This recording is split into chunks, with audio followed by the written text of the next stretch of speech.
Today we're going to learn a little bit about the sweetest item in the collections of the Georgetown University Library, a preserved glass jar of Hillary Clinton's oatmeal chocolate chip cookies. But first, let's bake our own. We're starting out with shortening, and we're going to add sugars and then beat together. The story of Hillary Clinton's oatmeal chocolate chip cookie recipe starts on the campaign trail in 1992. That's the year that her husband, Bill Clinton, was running for his first term as president. In response to accusations that Bill Clinton steered favorable contracts to Hillary Clinton's law firm as governor of Arkansas, Hillary gave an interview to the press defending her decision to continue practicing law while her husband was the governor of Arkansas. Now, once this is thoroughly mixed together, we're going to add in the egg and vanilla.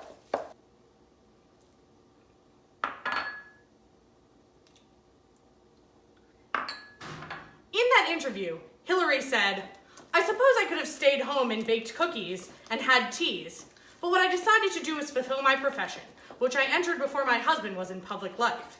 She went on to explain that her work had been aimed at ensuring women can make choices about their personal and professional lives, whether it's full-time career, full-time motherhood, or some combination.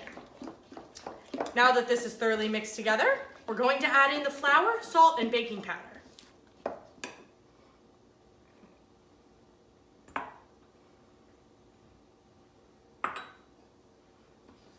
The response to her comments had plenty of ingredients and flavor, but not much sweetness. At the time, the remark challenged gender norms and drew swift criticism from traditionalists, who interpreted it as a dismissal of stay-at-home mothers. Once this is mixed together, we'll add in the oats.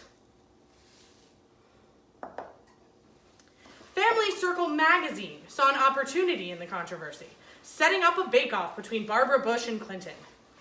Clinton agreed to take part and said that if the cookie comment was going to become a competition, she intended to win. Not only was her recipe the product of a lifelong love of chocolate chip cookies, beginning with her family's Christmas-time tradition of seeing who could bake the largest, but she was also willing to campaign hard on behalf of her recipe. Now that this is mixed together, we'll add the chocolate chips.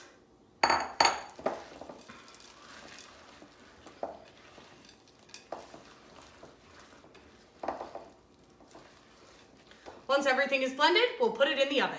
And once you've taken the cookies out of the oven, they're ready to enjoy with friends and family.